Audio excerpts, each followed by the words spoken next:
Hey everyone, so again, if you're catching this, you're going to be catching this on the replay because I'm streaming, but it's unlisted so I can avoid uploading and editing. Because some days I'm just lazy like that. But I saw something hilarious today that I had to just talk about for a minute, get out there, share with you, and have a laugh with you. So, over on Katie Joy's Instagram page, you will see the following. Oh, I didn't change that back yet. Okay, so you will see this post. This is as of streaming, or as of 5 minutes ago, before I started streaming, like say 5:15 p.m., February 10th. This was the most recent post of hers on Instagram. So the post is about the Duggar daughters and a lawsuit they had against their city. Here, Katie writes, yesterday a judge dismissed the Duggar daughters lawsuit against the city, county, and police department. The case was dismissed by the judge because the daughters failed to prove the records were released maliciously, that the information was private, and they failed to prove they suffered severe mental distress. The final reason was because the officials have statutory immunity. The judge was clear that the records never should have been released. Jill is furious with the decision. She says that the system, I love the typos, has failed her and other victims of SA. She wrote, it is unfortunate that bad actors, under the guise of public service, are given a license to intentionally inflict pain without regard for innocent victims. Is that the most entitled thing you ever read? Like, hello, welcome to the rest of America. What the fuck? Okay, anyway. Immunity exists to protect public servants in the event of human error. It is not to be used as an excuse to cause intentional harm. The judge stated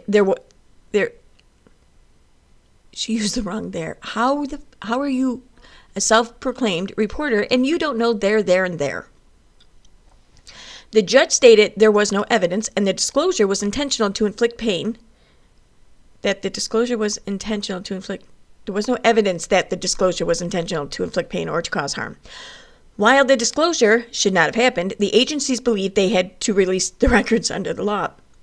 I'm just going to say for the record, out of all the agencies I've ever dealt with, local, state, and federal, not one of them didn't know their laws. They all know the freaking data privacy laws. I'm just saying. We can certainly empathize with her frustration and truly hope this negligence prompts change in Springdale and Washington County to protect victims of SA. You can check out her full statement on her blog. Now, you go through the comments, you're going to see a comment by a username Cody, was it Cody B? Cody B_Hughes. Cody writes, the problem comes when you trot out to Megyn Kelly and get paid for an interview about the situation you're claiming to have been defamed by. This doesn't add up.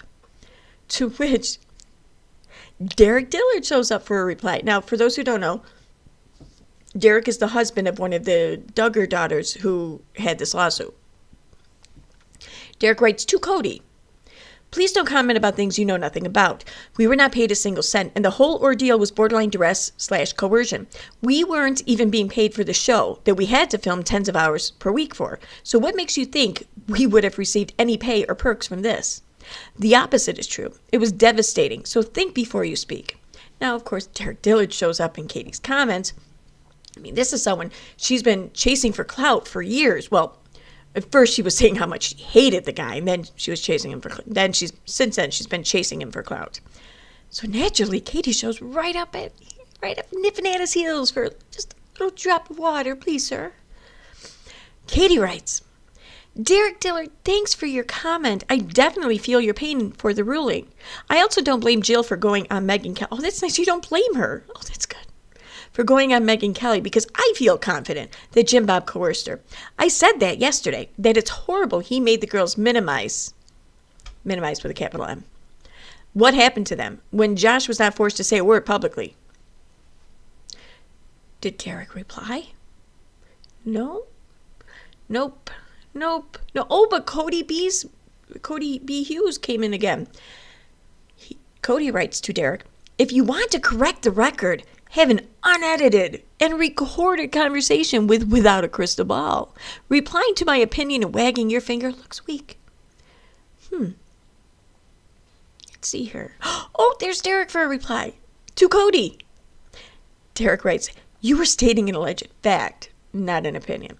Now, I want to point out here real quick that a couple of people I talked to about this, one of them anyways, has a suspicion that maybe Katie is Cody.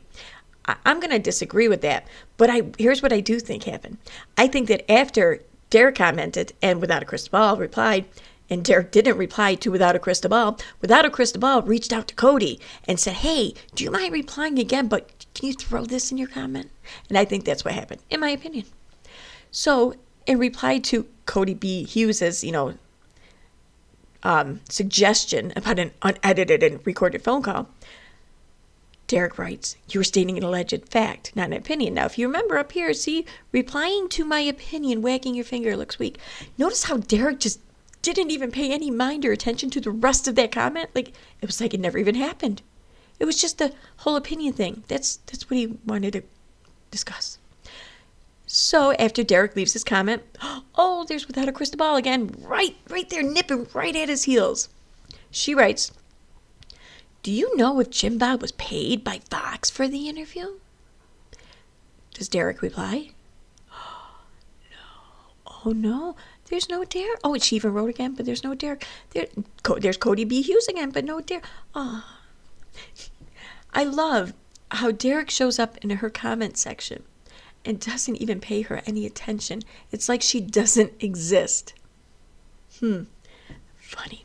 And I really, truly hope that remains the case because, I'm not a Duggar fan, but I don't dislike the Duggar. It's indifference. I never watched the show, so they're just a big family somewhere in America. So I would, like anyone else, I wouldn't want to see them harmed. I wouldn't want to see them face any backlash or bullshit as a result of having talked and momentarily trusted Without a Crystal Ball. So I truly hope that this remains the case. But if they do consider talking to Without a Crystal Ball, I hope that they first check in with their own cousin, Amy. And if they know any other reality show stars, maybe consider reaching out to Lindsay Chrisley or Todd Chrisley, although Todd never talked to her, albeit. Or just pretty much ask one question of any YouTube content creator who ever collaborated with Without a Crystal Ball. Just one question.